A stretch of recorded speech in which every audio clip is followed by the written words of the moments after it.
Canada took down the United States 3-2 in overtime in an instant classic in the finale of the Four Nations Faceoff. Plus, the Penguins return to action this weekend, and there will be no easing back into it. Hunter and I will get you ready for both of those games and more on this edition of the Locked On Penguins podcast.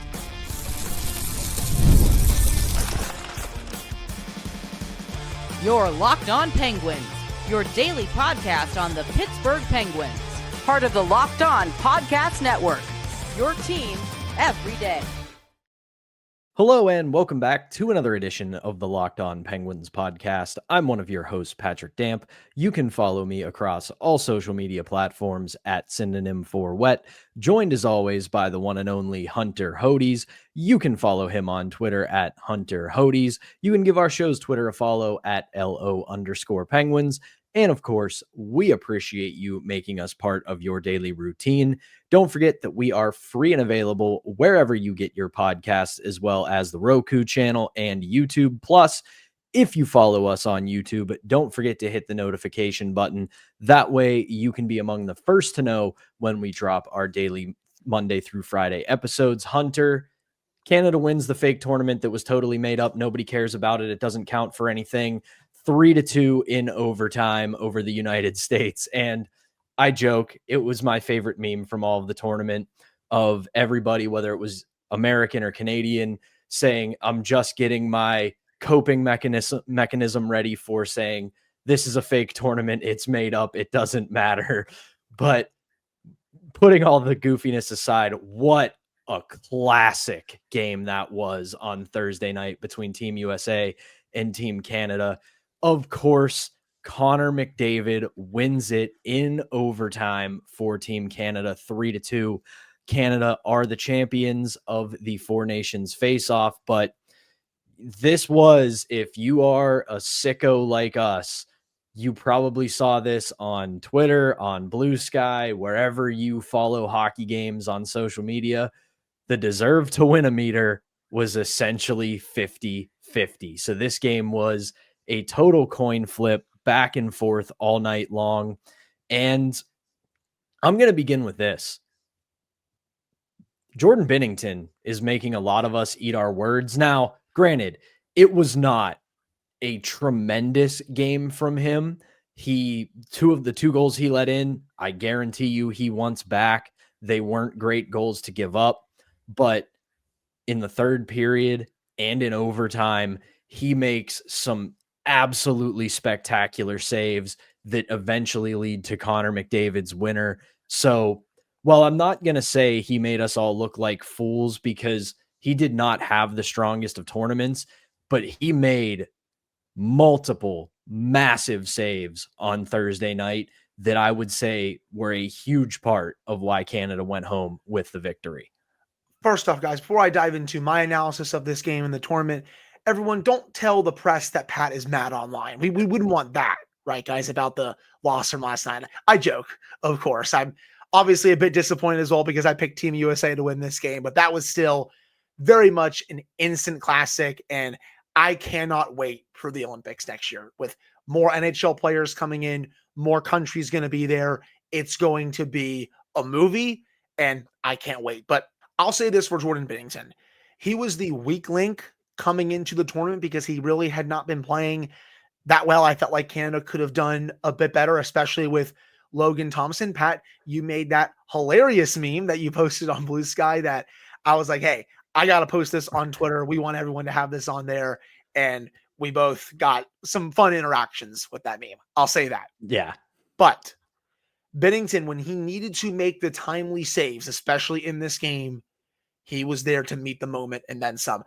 I will probably have a nightmare or two about that Austin Matthews chance from in tight for the next day or two before I'm over it and then I'm ready for the Olympics next year, because I thought for sure Matthews was ending it right there. I felt like Matthews had a really good game last night, in my opinion, had 2 assists on those 2 goals, was everywhere on the ice. His defense was mostly good. Yeah, well, until the Connor McDavid situation, that was really piss poor.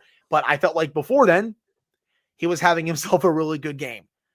Binnington just made a really nice save there, robbed him right after. Like, the U.S. was taking it to Canada in overtime. I felt like the two sides played to a draw in regulation. I felt like, they just kept trading punches with one another. No one was really carrying the game for an extended stretch, but the U.S. really carried the play in overtime. But all it takes, man, is one shift, one moment for Connor McDavid to do his thing, because he really was playing poor last night. I don't think Connor McDavid was very good. Jacob Slavin was doing an incredible job on him. More on that in a second. But if you give him the slightest amount of time and space, they gave him way more than that on this play, by the way.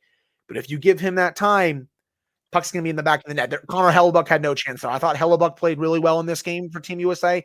I felt like he had a really nice tournament for them, but you cannot leave McDavid that wide open. I think they were kind of double shifting Matthews a bit in that overtime, trying to get him. The chances they were kind of shortening the bench, which makes sense in that situation, but it looked like he was a bit gassed and he did not do enough defensively there, even though he is usually a very good two-way player in the NHL. But for Binnington, shout out to him for those saves in overtime. I'll be curious to see how they handle their goaltending situation for the Olympics. Do they bring Logan Thomas and leave someone at home? Do they start Binnington at the Olympics next year? TBD, but he was still very good. But from a USA standpoint, man, and from a hockey standpoint, this was such an amazing game to watch. Such a gigantic win for the NHL. I saw people on the timeline tweeting about hockey that I had never seen tweet about hockey before. You had people like Warren Sharp, for my football fans out there. He is a very big NFL analytics guy. He's out here tweeting about hockey the entire time. You have other NFL reporters, NBA reporters, MLB reporters as well tweeting about this game. It was the biggest sporting event of the day, and it more than lived up to the hype. Such a great game. And if these two sides want to play a best of 5, best of 7, sign me up for that. And I'm just so excited for them to hopefully have a rematch in the Olympics with the U.S. and Canada, I should say, both a little bit healthier. I was missing Quinn Hughes quite a bit in this game last night. The thing I will say about the USA-Canada saga in this tournament, the 2 games, is as a hockey person, I think we got the best of both worlds in both games. The first matchup over the weekend was nothing but raw passion, raw emotion. It was physical. You had the 3 fights in 9 seconds. There was all kinds of drama. Both teams were going at one another physically.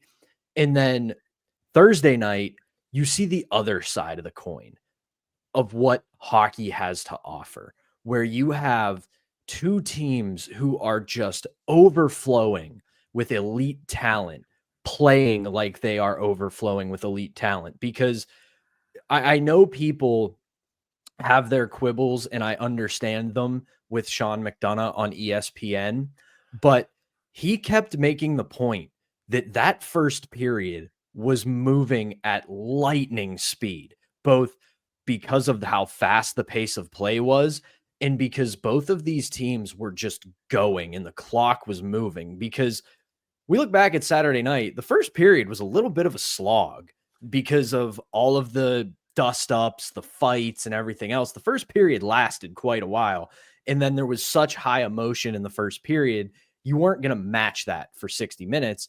The second period was kind of meh in that Saturday game. Last night, it was all gas, no breaks. The crowd was into it. The players were into it. And every good thing about hockey was on display. The players who were the most skilled were making some unbelievable plays, whether it were passes, dekes, scoring opportunities. You brought up Jacob Slavin. Hello world, Jacob Slavin, because he the game-winning goal was a defensive miscue off of a faceoff. Yeah. Austin Matthews lost his man, who was Connor McDavid. McDavid's wide open in front. You leave McDavid there, he's not going to make a mistake. But before that, Jacob Slavin pretty much made Connor McDavid a ghost.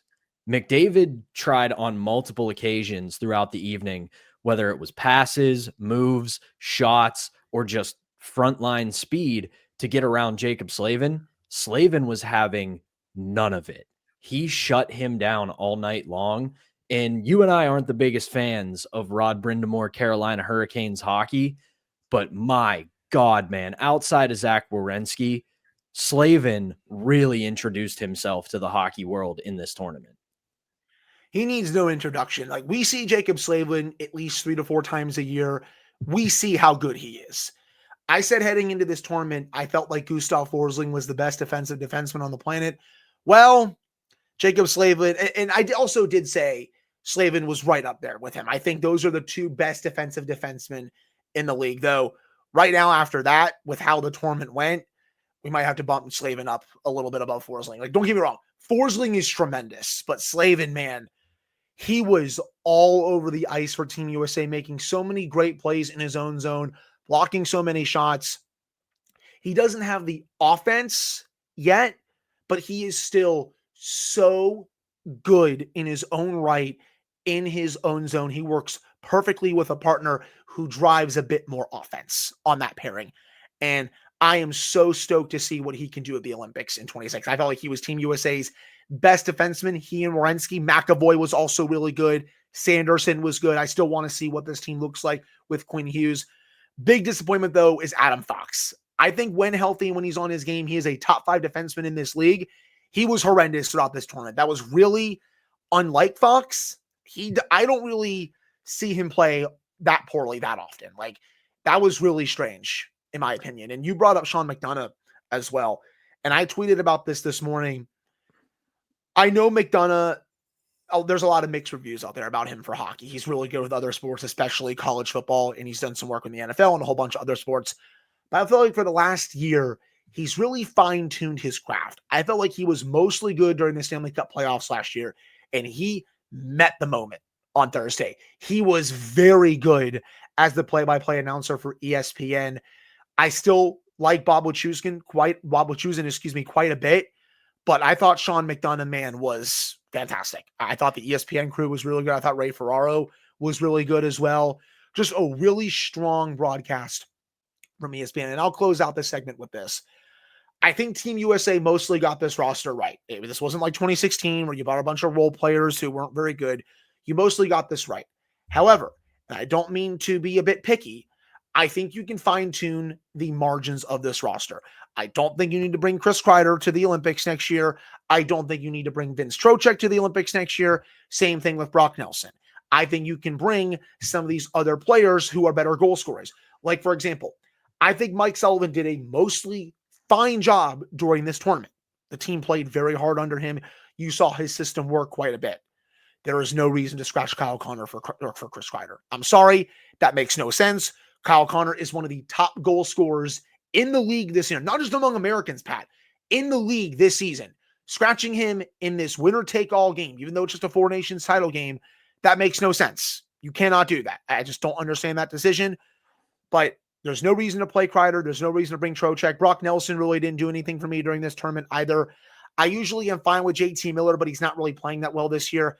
I think if you can fine-tune this roster, bring players next year like maybe a Clayton Keller, Tage Thompson, who's been great, Cole Caulfield, I think that'll improve your chances of winning. I understand some people, they really like the role players that they like USA Hockey bringing in. They want the team to kind of be like the 1980 team at times and stuff like that.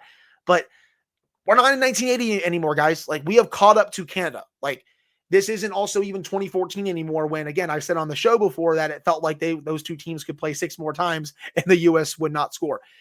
The development program has been so strong for USA Hockey that we have finally caught up to Canada. We can play with them now. We beat them in the round robin. I know we lost to them here in the winner-take-all game, but if they make a few tweaks, just a few, I think Team USA will have what it takes to potentially dethrone Canada at the Olympics next year. That's all I want to say about this. I thought this was a great success for the NHL, but I had to get that little mini rant out there. Still, what a game. I love best on best hockey. Let's fast forward to next year, buddy. Yeah, I want to add one thing to, or kind of two real quick before we head to break about what you said. I agree with pretty much everything you said. I thought Sullivan did a very, very solid job with this roster. You can see what his system does when he has the talent to utilize it. But I think two things kind of came together for Team USA in this tournament. One, it was an NHL rule tournament, so they had limited roster space. So when they go to the Olympics next year and they are under IIHF rules, they'll have expanded rosters. So I think a lot of those names you put out, including a few others, are going to be on the team, and they will have a much wider pool on the roster to use. And then I also think at the same time, because we went nearly a decade without best on best hockey, I think those Vincent Trocheck types, JT Miller, Chris Kreider, it was a little bit of an, and I think Canada did this as well a little bit too, where I think the programs kind of said to some of these quote unquote older guys who hadn't played in best on best yet, like, listen, you're probably not coming to Italy in 2026. So we're going to put you on the Four Nations roster so you can get a taste of this. But when it really matters in 2026, sorry guys, there's a handful of other players we got to take over We'll you. see. But obviously, like you said, we will see. But that's going to do it for the first segment. When we come back, Penguins hockey is back. And there's going to be no easing into it. The Washington Capitals are in town on Saturday night. Hunter and I are going to get you ready for that game. So stick with us. We'll be right back after this. But first, we got to tell you about today's first sponsor, and that is FanDuel. When the game tips off, the NBA action is just getting started, and there's no better place to get in on it than FanDuel, America's #1 sportsbook. With FanDuel, you can place live bets throughout the game, so even if you miss the opening tip-off or want to bet on a fourth quarter comeback, you can stay in the action. And if you're looking for a bigger payout, you can even combine your live bets into a same-game parlay.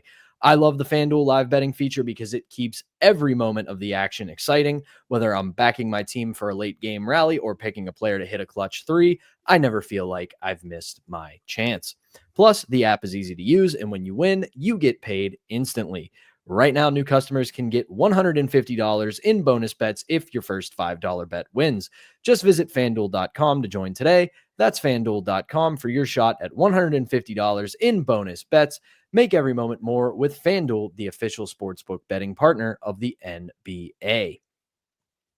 All right, welcome back. It's the Friday edition of the Locked On Penguins podcast. I'm Patrick Damp. That's Hunter Hodes. And it's the return edition of Penguins hockey. We had our fun for 2 weeks with the Four Nations Faceoff, but now the NHL has returned. And for our Pittsburgh Penguins, it's right back into the fire because the Metropolitan Division and NHL's second place team, the Washington Capitals, come to town on Saturday. Another chapter of the Crosby-Ovechkin rivalry will be written. And man, this is going to be a tough beat for the Penguins. They have struggled a little bit against the Capitals this year. They obviously got that massive win back in November, the 4-2 victory over the Caps, where they played probably their best game of the season. But then just before the break, they play the Capitals. They lose 4-1. And while the 4-1 score doesn't quite tell the story, the Penguins played well enough, but the Caps at this moment are just a better team. No, 100%. Washington has done such a good job with this retool on the fly. Their roster is very strong right now. They've made a lot of really shrewd moves over the offseason. The Chikrin acquisition was really good. Same with Andrew Mangiapane. I really like the Capitals front office and the job that they have done. And this is a team that can really win the Eastern Conference this year with how weak it is. Like, I still think when healthy, Florida is pound for pound the best team in the conference, and I would take the Panthers to beat the Capitals in a 7-game series, but it will be really close. Like, the Capitals are playing excellent hockey right now, and we're on record watch, Pat. Alex Ovechkin might do this season. If he doesn't do it this season, it's going to be really, and I mean really early next season. I keep circling the game at the end of the season, the final game, Pat, of the Penguin season between the Penguins and Capitals is actually in mid-April, and I'll be going to that game. I keep circling and I'm like, is that when Ovechkin's going to do it? Or with the pace that he's on right now, could he do it a bit before? But you're right. It's always special when Crosby and Ovechkin go toe-to-toe with one another. We have to see if Sid is going to be good to go for this weekend. I don't know. Something in the back of my mind, I just get nervous because you could tell Sid was playing banged up throughout this tournament, wasn't shooting as much. I'm curious to see if the Penguins give him a day or two off this weekend. I know it's a back-to-back, and I know these games still have meaning to the Penguins because, to the players, they think they're still in the race, even though us as podcast hosts and analysts and a whole bunch of other fans out there think that they're not, and they're not going to make the playoffs, which, again, we definitely do think that. But I'm curious to see what the plan is for Sid. Does he come back in right away after playing throughout this tournament? Or do they give him a game or two off to kind of be like, okay, hey, we know you just played this tournament banged up. We will give you a little bit of time off. And I know some fans aren't going to like that, but I could see that happening, people. I'm just putting that out there in case it does. But you look at this Caps team, even outside of Ovechkin, Dylan Strome has been once again very good this season. 16 goals, 54 points in 55 games. But how about Alexei Protas? 22 goals, 46 points in 55 games. He has been really good for the Caps this year. Started a little bit lower in their lineup once he got to the NHL, but he is really molded into a really solid middle six, / top six player. He's been really fun. Tom Wilson, you're going to get from him, and I wouldn't be surprised if he is on the Team Canada roster next year, by the way. Connor McMichael, he's almost a 20-goal scorer this year. You have Pierre-Luc Dubois, who's also playing fairly well for the Capitals. This is a very deep team from top to bottom. John Carlson has also been great. But again, their goaltending has been one of the biggest reasons for them being one of the best teams in the league. Logan Thompson and Charlie Lindgren have been two of the best goaltenders on the planet this year. And as long as they keep getting performances like that, they are going to be a very tough out, not just in the regular season, but in the playoffs. So the Penguins, they have their work cut out for them in this game. I liked the way the Penguins were playing before the break. I felt like they obviously outplayed the Rangers quite a bit in that game in Madison Square Garden. I felt like they deserved a better fate against the Flyers, especially with the way they played.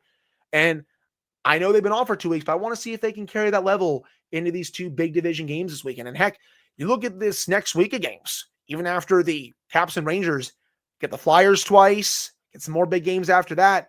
Penguins fans are going to be feeling pretty fired up for the next week of games, considering how many division rivals are coming to town.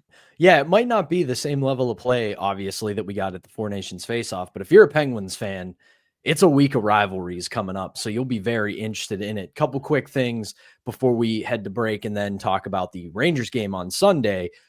What I will say about the Washington Capitals this year is they are a very balanced team. Yeah. They have 10 players with 20 or more points on the season. So they're getting scoring and production up and down the lineup. So you look at this team and yeah, obviously Strome, Protas, Dubois, Ovi, all of them are always going to be threats. And by the way, for Alex Ovechkin, he's 15 goals away from tying the record and 16 away from breaking the Gretzky record. So this is very, very possible for Alex Ovechkin to do because they've still got about half a season, a little under half a season to go, and 16 goals for Alex Ovechkin in that time frame, not unrealistic. So we'll see what happens. The other thing, the Capitals do remind me a little bit of the 2016 and 2017 Penguins in the sense that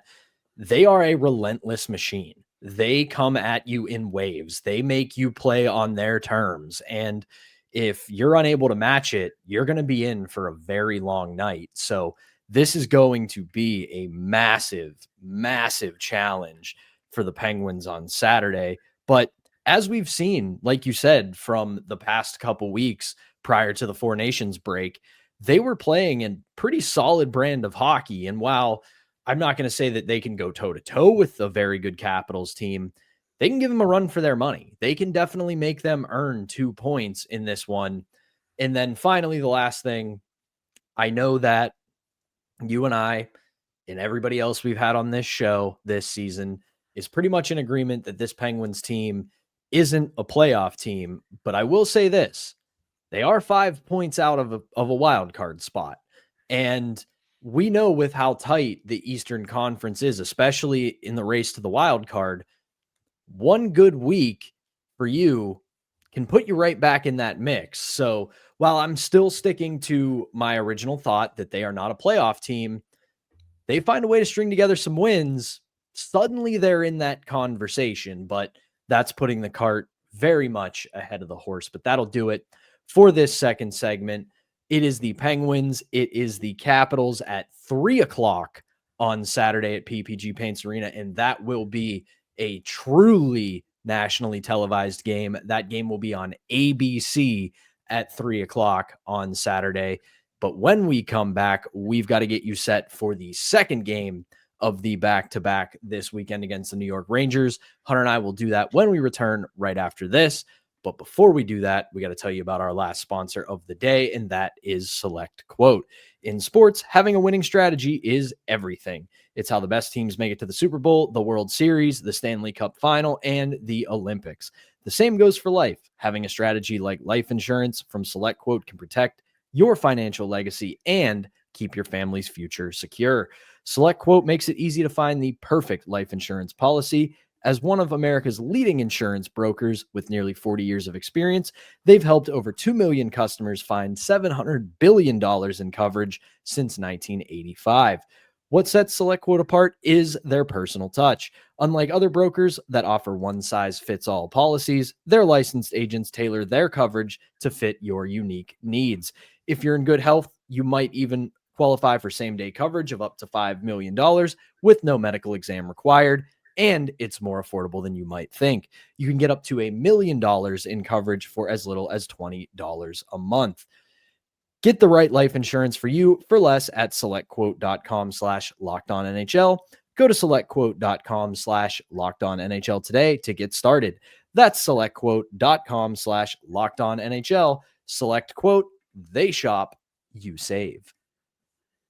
All right, welcome back. It's the Friday edition of Locked On Penguins. I'm Patrick Damp. That's Hunter Hodes. And boy, the hits just keep on coming, Hunter, because you get the Capitals on Saturday, and then on Sunday, you get the New York Rangers. And this is going to be an interesting game because the Penguins and Rangers have been exchanging blows all year long. Obviously, the season opener, the Penguins get absolutely boat raced by the Rangers in one of the worst games of the season, 6-0. Then they lose a 4-2 game in early December, where another one of those games where 4-2 doesn't quite tell the story. Penguins didn't play poorly, but they also were unable to match up to the Rangers at that moment. And then the Penguins get a massive 3-2 win at Madison Square Garden without both Sid or Gino in that game. Or they did have Sid, right? Did they have Sid in that game, Hunter? No. You with me? No, they didn't. Okay, that's what I thought. Because I know that was the weekend with the Rangers and Flyers. And no, Sid did not play either of those two games. That's what I thought.